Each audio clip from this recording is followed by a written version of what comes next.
Guys এই মুহূর্তে আমি এখন আছি হচ্ছে আপনার বোট বাজার পঞ্চগড় এই জায়গাটায় নেমেছি। গাইজ এই মুহূর্তে আমি এখন আছি সেই দিঘির সামনে। দিঘিটা হচ্ছে এই যে এটা দিঘি। তো এখানে দেখতে পাচ্ছি যে ওঠার একটা জায়গা আছে।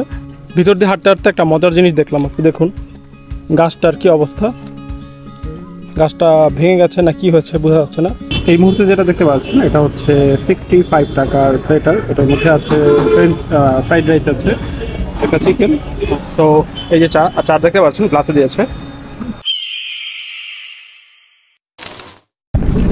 হ্যালো এভরিওয়ান, সবাইকে স্বাগতম জানাচ্ছি পঞ্চগড় সিরিজের আরও একটা নতুন ভিডিওতে। তো যারা লাস্ট ভিডিওটা দেখেছেন তারা এই ভিডিওটার সাথে খুব ভালোভাবে কানেক্ট করতে পারবেন।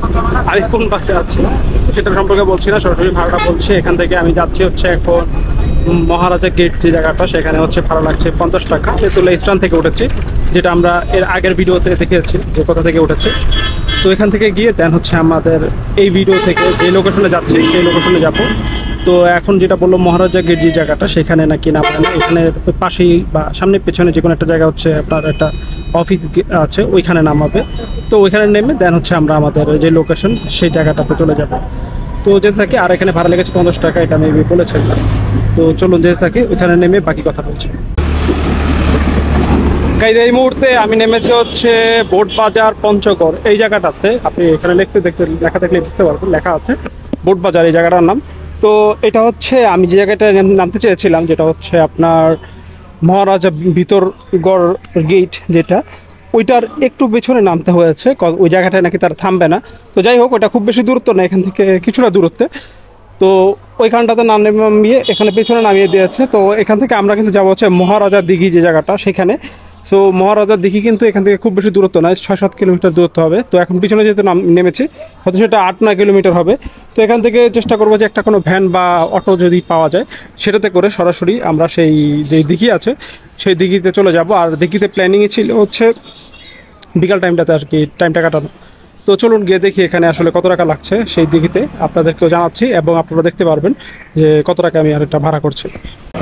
এই মুহূর্তে এখন আমি আছি আরেকটা লোকাল অটোতে। তো এই অটোতে হচ্ছে আমি যেখানে দাঁড়িয়েছিলাম ওইখান থেকে একটু হেঁটে কিন্তু আপনার যেই গেটের কথা বলছিলাম যেখানে নামবো ওইখানেই আমি চলে এসেছি। একটা যেন ওইখান থেকে একটা অটো পেয়েছে, আপনার অটোতে হচ্ছে কাজির হাট পর্যন্ত যায়, এটা হচ্ছে লোকালি। তো ওইখানে হচ্ছে 10 টাকা। বাট এইখানে যেটা হবে সেটা হচ্ছে কাজির হাটের পরে আমাকে ওই দিকে পর্যন্ত নামিয়ে দিয়ে আসবে, এই জন্য আমার খরচ হচ্ছে 40 টাকা।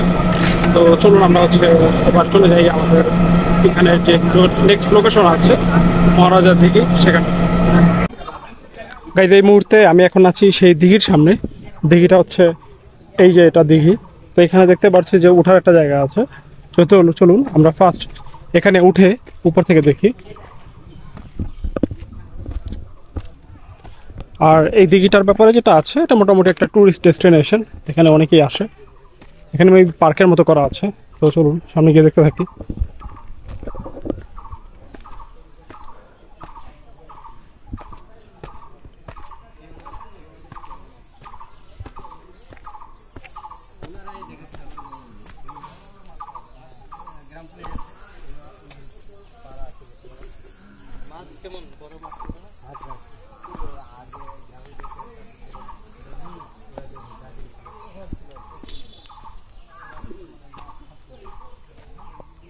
দেখতে পাচ্ছেন এখানে গাছ লাগানো আছে।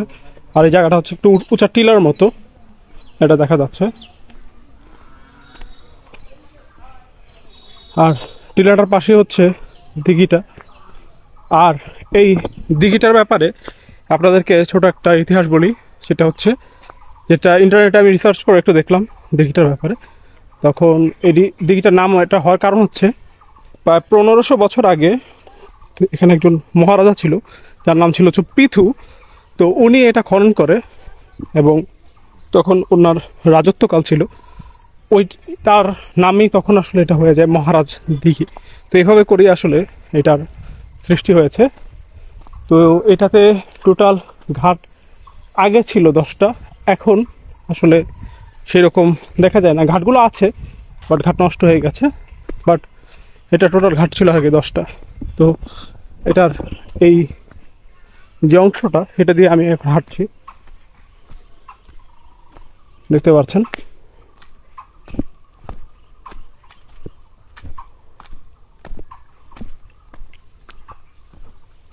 এই দিকটা কিন্তু ভালোই বড়।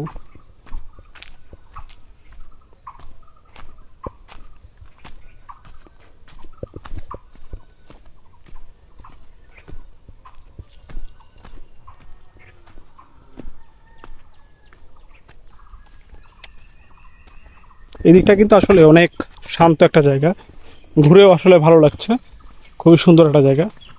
তো বিকালের এই সময়টা এই জন্যই আমি এটা ফিক্সড করেছি, যেন এই সময়টা আসলে এখানে বেশ ভালো একটা সময় কাটে এবং আপনাদেরকেও একটা সুন্দর মানে মনোরম পরিবেশে দিঘিটা দেখাতে পারি, যেখানে দিঘিটার এই সৌন্দর্যটা আপনারা দেখতে পাচ্ছেন। এটা তো এখন আসলে পানি কমে গিয়েছে, যেহেতু এখন শুকনোর সময় আর হিট ওয়েভ চলছে, তারপরেও আপনি দেখতে পাচ্ছেন এটা একটা বিশাল দিঘি। এটা একটা বিশাল দিঘি, ওই পাশ থেকে এই পাশ আপনি দেখতে পাচ্ছেন কত বড় একটা দিঘি এখনও দেখা যাচ্ছে। তো বর্ষাকালে কিন্তু আমার মনে হয় এটা একদম এই পর্যন্ত উঠে যায়, যেটা দেখতে পাচ্ছেন গাছগুলো পর্যন্ত মেবি থাকে, এগুলো সব কিন্তু তখন মনে হয় আপনার পানিতে ডুবে যায়। বিকজ এখনও দেখা যাচ্ছে এইটুকু পর্যন্ত পানি যেহেতু এখনও আছে, তো বুঝে যাচ্ছে এটা পানি অনেকটা উঠে উপরের দিকে। তো এই হচ্ছে বিষয়। তো আমরা এখান থেকে আসলে ঘুরতে থাকি এবং দেখতে থাকি এটাকে, এবং আপনাদেরকে অবশ্যই আমি এটা দেখাতে থাকি, আমি নিজেও এটা উপভোগ করতে থাকি। ভিতর দিয়ে হাঁটতে হাঁটতে একটা মজার জিনিস দেখলাম, আপনি দেখুন গাছটার কি অবস্থা। গাছটা ভেঙে গেছে না কি হয়েছে বোঝা যাচ্ছে না, বাট অলমোস্ট কিন্তু নাই। বাট এটাও বিশাল গাছ, উইয়ার্ড কি হয়েছে জানি না, বাট এখনও বেঁচে আছে কীভাবে সেটা আল্লাহই ভালো জানে। কাইতে আমাদের হচ্ছে এই মহারাজা দিঘি যেটা, সেটা ঘুরে দেখা শেষ। আমি নিজে বসে অনেকক্ষণ এনজয় করলাম। তো এখন হচ্ছে যেটা করব সেটা হচ্ছে আমরা যেই গেট থেকে এসেছি চেষ্টা করবো সেই গেটটা পর্যন্ত চলে যাওয়ার জন্য। ওইখানে গেলে কিন্তু বাস পাওয়া যাবে, যেটা কিন্তু একদম আমার যেই হোটেল আছে সেখানে নামিয়ে দেবে। তো চলুন এখান থেকে দেখি কোনো লোকাল অটো ওইখানে যাই কিনা, গেলে হচ্ছে আমাদের জন্য সুবিধা হবে। আমরা গেট পর্যন্ত নেমে দেন হচ্ছে ওখান থেকে বাসে করে চলে যেতে পারবো। তো চলুন যেতে থাকি। নাকি দিকে ওই যে গেট গেট গেট পর্যন্ত যাবো। চলুন। এই মুহূর্তে আমি এখন আছি বাজারে। আপনার ওই গেট হচ্ছে পেছন সাইডে, সেখানে আসলে আমাকে বাসে নামিয়ে দিয়েছিল, সেইখানে এসে নামিয়ে দিয়েছে অটো থেকে। এখান থেকেই কিন্তু আমরা হচ্ছে পঞ্চগড়ের যে লোকাল বাস যেটাতে এসেছি, আপনারা এর আগের ভিডিও তো কয়েকবার দেখেছেন, ওই বাসে করেই আমরা চলে যেতে পারবো। তো আমার এখান পর্যন্ত আসতে আমার অটোতে খরচ পড়েছে 20 টাকা, যেটা লোকাল অটো ওই দিঘি থেকে আর কি। তো 20 টাকা খরচ হয়েছে। আর এখান থেকে এখন যেতে কত টাকা লাগছে সেটা তো বলতে পারছি না, উঠে তারপর আপনাদেরকে জানাচ্ছি। আর এই ভিডিওটাতেই আমি ইনক্লুড করে দিব হচ্ছে আমার এই হোটেল পর্যন্ত যাওয়া অ্যান্ড হচ্ছে ডিনার কী করছি। আজকে ডিফারেন্ট একটা ডিনার করব, হয়তো বা স্ট্রিট ফুড অর ডিফারেন্ট কোনো একটা হোটেল। অবভিয়াসলি আপনারা নতুন কোনো কিছুই দেখবেন এই ভিডিওতে, তো সেটা দেখার জন্য অবশ্যই দেখে থাকুন। তো বাসে আসুক, বাসে উঠে দেন হচ্ছে আপনাদেরকে ভাড়া দেওয়ার সময় জানাচ্ছি যে কত টাকায় আমি আমার হোটেল পর্যন্ত যেতে পারছি। এই মুহূর্তে গাইড আমি আছি আরেকটা অটোতে। আপনাদেরকে বলেছিলাম যে আমি নেমে একটা বাসে যাব, কিন্তু ব্যাপারটা যেটা হয়েছে আমি যখন এসেছি তখনই বাস একটা চলে গিয়েছে, আরেকটা আসতে কিন্তু মোটামুটি সময় নেই, 15-20 মিনিটের মতো। তো আমি আছি 13 কিলোমিটার দূরত্বে, মানে যেখানে নেমেছিলাম। তো এখান থেকে এখন একটা অটোতে চলে যাচ্ছি, এটা লোকাল অটো, মানে রিজার্ভ নয়। তো এই লোকাল অটোতে খরচ পড়ছে 30 টাকা। তো এখান থেকে আমরা চলে যাই অ্যান্ড ওইখানে গিয়ে ফ্রেশ হবো, দেন হচ্ছে আপনাদের সাথে বাকি কথা বলবো। তো চলুন আগে যেতে থাকি, যাওয়ার পরে নেমে আবার কথা বলছি। এই মুহূর্তে এখন আমি যাচ্ছি হচ্ছে সেই চত্বরের মধ্যে, চত্বরটা হচ্ছে এখানে দেখতে পাচ্ছেন। তো এখানে নামলাম, এখন প্রায় অলমোস্ট সন্ধ্যা হয়ে গিয়েছে। তো এখন যেটা করব এখান থেকে হচ্ছে আমার হোটেলে ব্যাক করব, হোটেলে ব্যাক করে ফ্রেশ হব, ফ্রেশ হয়ে দেন হচ্ছে আমরা রাতে বের হব, রেস্ট নিব একটু, দেন হচ্ছে আপনাদের সাথে আবার দেখা করব হচ্ছে রাতের ডিনারের সময়। তো অবভিয়াসলি আপনাকে বলেছি যে এই ভিডিওতে এই মানে রাতের বেলা আজকে ট্রাই করবো হচ্ছে ডিফারেন্ট কোনো কিছু। তো আপনারা একটা ডিফারেন্ট বিষয় দেখতে পারবেন। আমি গতকালকেই দেখেছিলাম, সেটা হচ্ছে ওই দিকটাতে কিছু মানে স্ট্রিট ফুডের দেখলাম যে কিছু আইটেনারি আছে। তো এর মধ্যে প্ল্যান করেছি যে আজকে ওইটা ট্রাই করব, তবে ওটা হচ্ছে রাতে। তো এখন যাই, এখন হচ্ছে বাসায় গিয়ে মানে বাসায় নয় মানে হোটেলে গিয়ে ফ্রেশ হই, দেন হচ্ছে আপনাদের সাথে দেখা হবে ফ্রেশ হয়ে যখন বের হবো রাতে ডিনার করতে সেই সময়টাতে। গাইজ এই মুহূর্তে এখন আমি আছি হোটেলের নিচে, আপনাদেরকে যেটা বলছিলাম সেটার খাবারগুলো আপনি এখানে দেখতে পাচ্ছেন। এখানে বেশ কিছু ফুড কোর্ট আছে, তো এখান থেকে আসলে আমি ট্রাই করব একটা থেকে, যে রাতের খাবারের জন্য কিন্তু এখন বের হয়েছে। তো একটা দেখে তারপর একটা বসে এবং বসে আসলে এখানকার খাবার কি অবস্থা সে ট্রাই করে দেখি। তো চলুন বের থেকে। তো গাইজ এই মুহূর্তে আমি একটা ফুড কোর্টের সামনে এসে বসছি, ফুড কার্ট আর কি, যেটা নাম হচ্ছে স্ন্যাক হ্যাকস। তো এটাতে যে খাবারগুলো দেখছি সেগুলো আসলে খুবই বেসিক যে জিনিসগুলো, মানে এগুলো হচ্ছে আপনি নাস্তার জন্য ঠিক আছে, বাট ভারী ডিনারের জন্য কি বেটার হবে কিনা আমি বুঝতেছি না। তারপরে একটা নিলাম, যা শুধু হচ্ছে একটা নুডলস অর্ডার দিয়েছি, তাও সেটা রেগুলার যেটা ভার্সন সেটা আছে মেবি 30-40 টাকা। সো 30-40 টাকায় আসলে কোয়ান্টিটি হয়তো বা অনেক হালকা হবে। সো রাতের ডিনারের জন্য পারফেক্ট হবে কিনা জানি না। আর দুপুরে যেটা লাঞ্চ করছিলাম সেটাও মানে অনেক আগে, তো দ্যাটস ওয়াই হচ্ছে মানে একটা ভালো গ্যাপ হয়ে গেছে, ক্ষুধা ভালোই লেগেছে। সো এটা ট্রাই করে দেখি। আই থিঙ্ক এটা এটা এটা কি রেগুলারটা তবে? তো রেগুলার নুডলস, এই যে এটা হচ্ছে এটা, তো এটা ট্রাই করে দেখি। ভাই এই নুডলসটা কত ছিল এটা? যেটা দিয়েছেন কত টাকা ছিল এটা? 30 টাকা না? আর আপনার ওই যে যেটা ফ্রাইড রাইস যেটা, এটা কত করে? এটাও 30 টাকা প্লেট। আর এটার সাথে কি আছে? চিকেন? এটা আপনার নর্মালি যদি কেউ 30 টাকার ফ্রাইড রাইস নেয় তাহলে শুধু এটার সাথে ভেজিটেবল যাবে, আর যদি কেউ প্লেটার হিসেবে নিতে চায় রাইস চিকেনের প্লেটার হয় আমাদের 65 টাকা প্লেটার। ওটা হচ্ছে চিকেন সহ? জি চিকেন সহ। তাহলে আমাকে একটা ওটা দিন তো। হ্যাঁ পাস্তা। জি একটা ওইটা দিন, প্লেটারটা দিন একটা। আচ্ছা জি।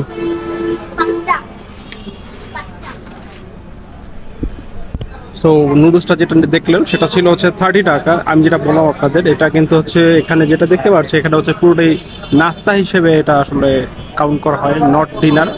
সো আমি যেহেতু এখানে ডিনারের জন্য এসেছি, সো আমি ডাবল খাচ্ছি আর কি। সো আমি একটা নুডলস খেলাম, এবার হচ্ছে একটা সেকেন্ড আইটেম যেটা, সেটা হচ্ছে এখানে ফ্রাইড রাইস অ্যান্ড হচ্ছে আপনার চিকেন, দুইটা মিক্স করা হচ্ছে গিয়ে 65 টাকা। তো দুইটা কম্বিনেশন করলেও হবে 95 টাকা। যদি দুইটা হয়ে যায় তাহলেও আমি বলবো এটা প্রিটি মাছ লো, মানে আদার যে কোনো জায়গা থেকে আমি বলবো লো, মানে অনেক লো। 95 টাকা আপনি দুইটা আইটেম খাইতে পারছেন, প্লাস যদি পেট ভরে যায় তাহলে তো খুবই ভালো। সো সেকেন্ড আইটেমটা আসুক, আসলে আপনাদেরকে দেখাচ্ছি যে ওটার কী অবস্থা। এই মুহূর্তে যেটা দেখতে পাচ্ছেন এটা হচ্ছে 65 টাকার প্লেটার। এটার মধ্যে আছে ফ্রাইড রাইস আছে, একটা চিকেন, তো এটার টেস্ট কেমন এটা আমি খেয়ে দেন আপনাদের জানাচ্ছি, আর যেটাতে হচ্ছে কিনা সেটাও আপনাদেরকে জানাচ্ছি। ভাই আমার এখানে কত হয়েছে? আপনার হচ্ছে 95। বাসা কোথায় আছে? ঢাকা উত্তর। এখানে পঞ্চগড়ে ঘোরার জন্য আছে একা? হ্যাঁ। আচ্ছা ঠিক আছে ভাই, ভাইয়ের নাম কি দেবে? নিয়ামুল আছে। আচ্ছা ঠিক আছে, ধন্যবাদ। চ্যানেল আপনার? হ্যাঁ হ্যাঁ ঠিক আছে, আল্লাহ হাফেজ। ওকে গাইজ, আমাদের হচ্ছে রাতের যেটা ডিনার সেটা শেষ, আর দুইটা মিলে আমি বলবো যে নট ব্যাড, ভালোই, খুব খারাপ না। সো বিল হচ্ছে 90 টাকা রেখেছে। সো 90 টাকার মধ্যে বেটার। সো এখানে একটা চা আছে সামনে, চাটা ভালো। নর্মালি আমি যেটা আপনাদেরকে ভিডিওতে হয়তো কমপ্লেন করেছিলাম এর আগেই, যে পঞ্চগড়ে এসে বেটার কোনো চা পাইনি, বাট গতকাল আমি এখান দিয়ে আসার সময় ওই মাথায় একটা চায়ের দোকান ছিল, যে চাটা খুব ভালো। আমি সেই চায়ের দোকানে যাচ্ছি। আই থিঙ্ক এটা হচ্ছে টোটাল এন্টায়ার পঞ্চগড়ের মধ্যে বেটার একটা চা আমি যতগুলো খেয়েছি আর কি। তো ওই চাটা আমার কাছে ভালো লেগেছে, তো ওই চায়ের ওখানে ফেরত যাচ্ছে। ওই চাটা খেয়ে দেন হচ্ছে আমরা ব্যাক করবো। চলুন আগে চাটা খেয়ে আসি। কাজে আমি আছি সেই এখন চায়ের দোকানের সামনে। তো এটা মোটামুটি হাঁটতে হয় আমার প্রায় 7-8 মিনিটের মতো। এখানে ছিল হচ্ছে গিয়ে আপনার সেতুটা মোটামুটি দূর আছে, 4-5 মিনিট লাগে। এরপরে একটু সামনে আসলে হানিফের কাউন্টারের একটু সামনে এই চায়ের দোকানটা, চা হয়ে গেছে। তো এই যে চা, আর চা দেখতে পাচ্ছেন গ্লাসে দিয়েছে। তো এই চাটা ভালো আমার কাছে মনে হয়েছে যে এটা পঞ্চগড়ের মধ্যে আমি যে কটা ট্রাই করেছি এটার মধ্যে এটা বেস্ট। সো এটা খাওয়ার জন্য এতটুকু দূরে হেঁটে এসেছি।